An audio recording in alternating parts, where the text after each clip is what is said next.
Création de blocs dynamiques dans ZWCAD 2025. Bonjour et bienvenue dans cette nouvelle vidéo. Sans plus tarder, je vais vous montrer donc mon écran et bienvenue sous l'environnement ZWCAD 2025. Vous pouvez télécharger gratuitement le logiciel, je vous mets le lien en commentaire, en description, ça s'affiche si vous êtes sur ordinateur. Donc c'est parti, on va essayer de créer un bloc dynamique un petit peu comme j'ai l'habitude d'en faire. Regardez par exemple celui-là, il est assez simple et pour autant, hop, vous pouvez faire grandir les arbres sur vos projets. Donc ZWCAD maintenant permet de faire ce genre de bloc dynamique très facilement puisqu'ils ont doté leur logiciel d'un éditeur donc de blocs dynamiques.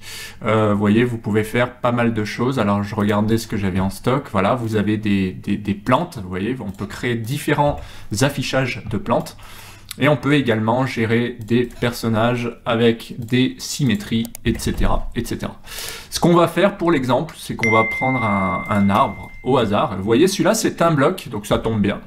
C'est déjà un bloc, donc j'ai pas grand chose d'autre à faire que de lui rajouter un petit paramètre. Donc on va prendre celui-là.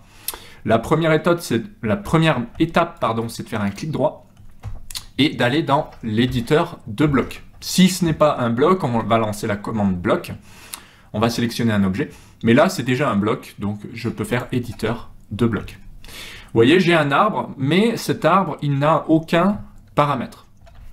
Sauf que ZWCAD vous permet maintenant de mettre des paramètres. Ça peut être un déplacement supplémentaire, ça peut être une rotation, ça peut être différentes visibilités également, ou carrément de l'inversion, de l'alignement, etc., etc. Alors, on va pas tout voir dans cette vidéo, mais on va essayer de mettre déjà un paramètre linéaire. Donc le paramètre linéaire, on pourrait très bien le mettre de là à là, par exemple, hein, à peu près, histoire d'avoir un arbre qui va grandir de là à là, d'accord?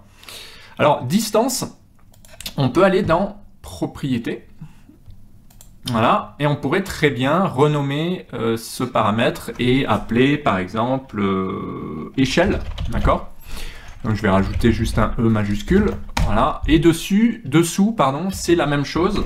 C'est quoi? C'est que quand je vais sélectionner mon paramètre, vous allez voir que dans objet, j'aurai noté échelle. Donc je vous conseille de remplir les deux, à la fois le nom de la distance et à la fois la description de la distance. Ensuite, le nombre de poignées.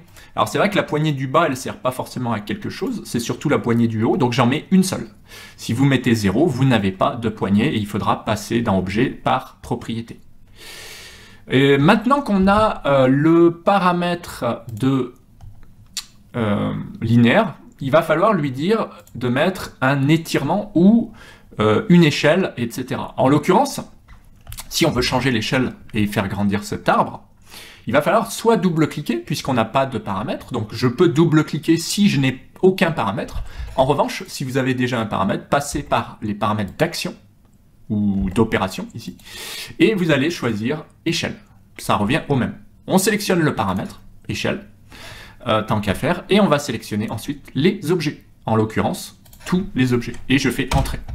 Voilà le paramètre d'action qui est maintenant, donc on clique pour le mettre au plus près, on peut le déplacer. Tant qu'à faire, il faut le mettre à côté du paramètre d'échelle. Comme ça, mon paramètre d'opération ou d'action sur AutoCAD, ça serait action, mais là on a appelé d'opération, c'est pas un souci, d'accord?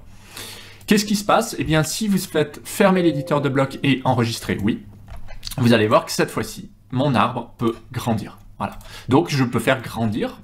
Là, je viens de le planter. Et petit à petit, mon arbre va grandir. Au fur et à mesure du projet, je vais le faire grandir. Tout simplement.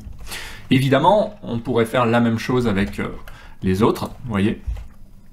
On pourrait éventuellement créer des visibilités également.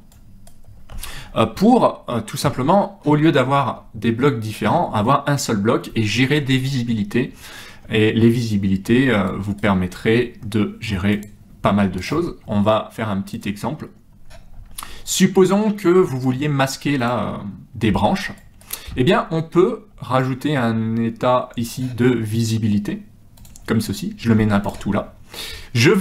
Alors, j'en ai qu'un ici, donc je vais simplement double-cliquer, c'est ce qu'il y a de plus simple. Là, on va faire renommer, donc ça va être état, par exemple, 1. Et là, je vais faire nouveau, ça va être, par exemple, 100 feuilles, d'accord? Bon, c'est vraiment un exemple, là, comme ça. 100 feuilles. Et là, qu'est-ce que je vais faire? Je vais faire OK. Donc, vous voyez, c'est l'état en cours. Ça veut dire que dans cet état, j'aimerais bien virer un maximum de feuilles. Alors, peut-être pas toutes, mais au moins quelques-unes. Alors, soit vous passez par les calques. Évidemment, là, j'aurais tout intérêt à sélectionner tous mes calques. Je vais enlever quelques feuilles pour l'exemple. Voilà, tac, tac.